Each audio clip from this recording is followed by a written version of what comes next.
அடிக்கிறவன் ஒரே same side நிற்கிறவன் சொல்லுவான், டே லிமிட்னா எனக்கு விட்டு கொடு, நான் பார்த்துக்கிறேன், நீ இவ்வளோ தூரம் கொண்டு வந்துட்ட பால, நான் இன்னைக்கு போடல அடிச்சிடறேன், எனக்கு விட்டு கொடு. அதே மாதிரி தான் ஆண்டவர் சொல்றார், உன் பிரச்சனை எனக்கு விட்டு கொடு. உன் பிரச்சனை எதுவாக இருந்தாலும் சரி, எவ்வளோ பிரச்சனை, கழுத்து போகிற அளவாக இருந்தாலும் சரி, தலை போகிற அளவாக இருந்தாலும் சரி, நீ என்கிட்ட விட்டு கொடு. அவன் எப்படிப்பட்டவனா இருந்தாலும் சரி, உன் எதிராளி எவ்வளவு பெரிய ஆளா இருந்தாலும் சரி, மனுஷனால் மேற்கொள்ள முடியாத ஆளா இருந்தாலும் சரி, தேவனால் எல்லாம் கூடும். அல்லேலூயா, அல்லேலூயா. அதுக்கு ஜெபம், அந்த ஜெபம் நிறைவேற வர நீ பொறுமையாக காத்திருக்கணும். அதான், நீங்கள் அமர்ந்திருந்து நானே தேவன் என்று அறிந்து கொள்ளுங்கள். ஏசாயாவில் கூட ஒரு வசனம் சொல்லப்படுறது, 30:15 வாசிங்க. ஏசாயா 30:15.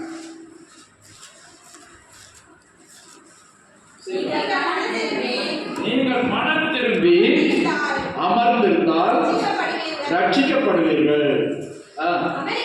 அமெரிக்கையும் நம்பிக்கையுமே உங்கள் பலனாய் இருக்கும் என்று சொல்லுகிறார். அப்போ சில நேரம் நம்ம என்ன செய்யணும், அமெரிக்கா என்னது,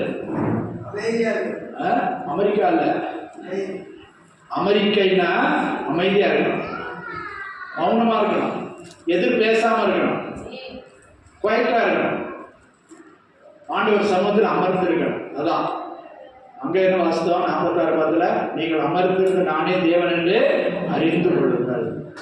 யாத்ராம 14 அங்க அந்த எகிப்தியருக்கு பயந்து இஸ்ரவேல் ஜனங்கள் எகிப்தை விட்டு புறப்பட்டு சிவந்த சமுத்திரத்துக்கு முன்னால் வந்து நிற்கும் போது ஆண்டவர் என்ன சொல்றாரு, நீங்க சும்மா இருங்க, நானே உங்களுக்காக யுத்தம் செய்கிறேன்.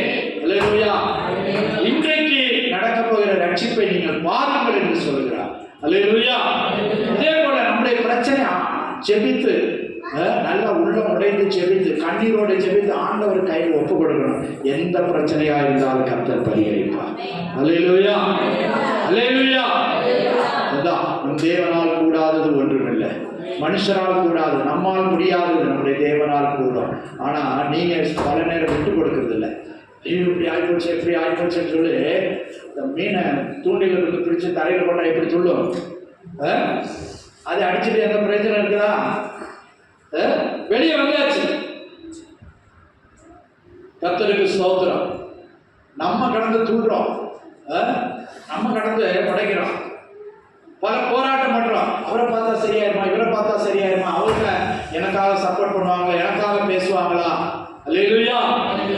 கர்த்தரை நம்பு, கர்த்தரை நம்பு, கர்த்தருடைய வசனத்துக்கு கீழ்ப்படி. கர்த்தர் எங்க போக சொல்றாரு அங்க போ, கர்த்தர் எதை செய்ய சொல்றாரோ அதை செய். சில நேரம் மௌனமாயிரு, ஒரு செவிடனை போல, கேட்காதவனை போல இரு, சில குருடனை போல, காணாதவன் போல இரு, அமைதியாயிரு. நீ அமர்ந்திருந்து நானே தேவன் என்று அறிந்து கொள்ளுங்கள். அல்லேலூயா. இங்க என்ன சொல்றாரு, ஏசாயா 30:15 என்ன வாசித்தோம், நீங்கள் மனம் திரும்பி அமர்ந்திருந்தால் ரட்சிக்கப்படுவீர்கள். உன்னுடைய ரட்சிப்பு, உன்னுடைய விடுதலை ஆண்டவர் கரத்தில் இருக்கிறது. அமெரிக்கை நம்பிக்கையுமே உங்கள் பலனாயிருக்கும் என்று இஸ்ரவேலின் பரிசுத்தராயிருக்கிற கர்த்தராகிய தேவன் சொல்லுகிறார். அல்லேலூயா, அல்லேலூயா. அப்படிப்பட்டவர்களுக்கு கர்த்தர் இறங்குவார், அப்படிப்பட்டவர்களுக்கு கர்த்தர் இறங்குவார். கீழே 18 வசனம் வாசிங்க. அதே ஏசாயா 30:18. ஆனால் உங்களுக்கு இறங்கும்படி கர்த்தர் காத்திருப்பார், உங்கள் மேல் மனதுருகும்படி எழுந்திருப்பார், உங்கள் மேல் மனதுருகும்படி. உன்னை கண்டு, உன் நிலவரங்களை கண்டு மனதுருகிற தேவன். இயேசுவானவரை கூட என்ன சொல்லப்பட்டிருக்குது, அவர் கிராமங்கள் தோறும் பட்டணங்கள் தோறும் நடந்து சுற்றி திரிந்து வியாதியஸ்தரை கண்டு மனதுருகினார். அதனாலதான் அவர் ஜெபிச்ச உடனே சுகமடைந்தார், ஜெபித்த உடனே, சொன்ன உடனே குஷ்டரோகி சுத்தமானார். மனதுருகி ஜெபித்தார், அவருடைய நிலைமை உணர்ந்தார். 38 வருஷம் யாரு வியாதியாயிருந்த பெதஸ்தா குளத்தில் படுத்து கிடந்த அவனை கண்டு மனதுருகினார். 38 வருஷம் ஒருத்தன் வியாதியா இருந்தா எப்படி இருக்கும்? வாழ்க்கையில ஆயுசுல பாதி நாள் 38 வருஷம் வியாதியா இருந்த, 18 வருஷம் கூனியா இருந்த, 12 வருஷம் பெரும்பாலுள்ளவர்களா இருந்த அவர்களை கண்டு மனதுருகினார். அல்லேலூயா.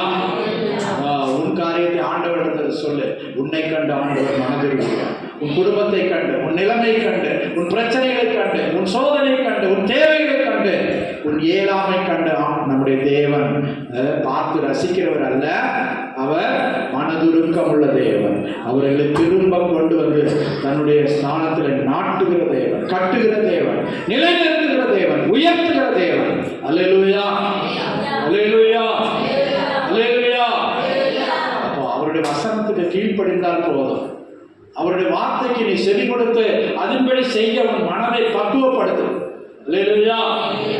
அப்ப நீ நல்ல பலன்களாய், மற்றவங்களுக்கு பிரயோஜனம் உள்ளவர்களாய், தேவனுக்கு பயன்படுகிறவர்களாய், கர்த்தருக்கும் ஆசீர்வாதம் உள்ளவர்களாய் கர்த்தர் உன்னை மாற்றுவார். கீழ்ப்படி. கீழ்ப்படியாதவர்கள் கெட்ட பலன்களுக்கு இதாக இருக்கிறாங்க. அவங்களை குறிச்சுதான் அந்த பின்னால அவர் சொன்னார். அல்லேலூயா. அவர்களை நான் அப்படி செய்வேன், இப்படி செய்வேன். சரி, நான் அதை விளக்க விரும்பல. அப்போ இந்த பூமியில் வைத்து கர்த்தர் நம்மை தெரிந்தெடுத்திருக்கிறார், தெரிந்தெடுத்து அழைத்து கொண்டு வந்திருக்கிறார். அவருடைய பரிசுத்த ரத்தம், குற்றமற்ற ரத்தம், கண்ணியில் பிறந்த இயேசு அவருடைய குற்றமில்லாத பரிசுத்த மாசற்ற ரத்தத்தினால் நம்மளை கழுவி சுத்திகரித்திருக்கிறார். நமக்காக பலியாய் தன்னையே ஒப்பு கொடுத்த இயேசு உன்னை ரட்சித்து இந்த பரிசுத்த ஸ்தலத்தில் கொண்டு வந்திருக்கிறார். அல்லேலூயா. தேவனுடைய ஆலயத்தில் உன்னை வைத்திருக்கிறார். 2 கூடைகள் பணம். நீதான் அவருக்கு புசிப்புக்கு ஏற்றதான கனியாய் மாறுவாயாக. கெட்ட அத்திப்பழமாய் இருந்த உன்னை கர்த்தர் நல்ல அத்திப்பழமாய் மாற்ற விரும்புகிறார். இன்றைக்கு ஒப்புக்கொடு, இந்த நாளிலே ஒப்புக்கொடு, இந்த வேளையிலே உன்னை ஒப்புக்கொடு. ஆண்டவரே, நான் கீழ்ப்படுகிறேன். ஆண்டவரே, இனி நான் ஆண்டவரே உமக்கு விரோதமாய் பாவம் செய்ய மாட்டேன், உமக்கு விரோதமாய் பேச மாட்டேன், உமக்கு விரோதமாய் நடக்க மாட்டேன். இந்த மாதத்தின் 11ஆம் மாதத்தின் கடைசி ஞாயிற்றுக்கிழமையில என்னை கொண்டு வந்தீங்களே ஆண்டவரே, இனி நான் உமக்கு பிரியமாய் ஜீவிப்பேன். ஆண்டவர் சமூகத்தில் சொல்வாயா? எத்தனை பேர் சொல்றீங்க? எத்தனை பேர் சொல்றீங்க? ஒரு தீர்மானம் செய்யுங்க. கடந்த நாட்களில் வந்ததான தோல்விகள், வீழ்ச்சிகள் போதும். இனி கர்த்தருக்கு பிரியமாய் ஜீவிப்போம். ஆண்டவரே, நான் உமக்கு பிரியமாய் ஜீவிப்பேன். ஆண்டவரே, உம்மை மகிமைப்படுத்தி ஜீவிப்பேன். ஆண்டவரே, எத்தனையோ நன்மைகள் எனக்கு செய்தீங்க அப்பா. எத்தனையோ பிரச்சனைகளுக்கு என்னை விடுவித்தீங்க ஆண்டவரே.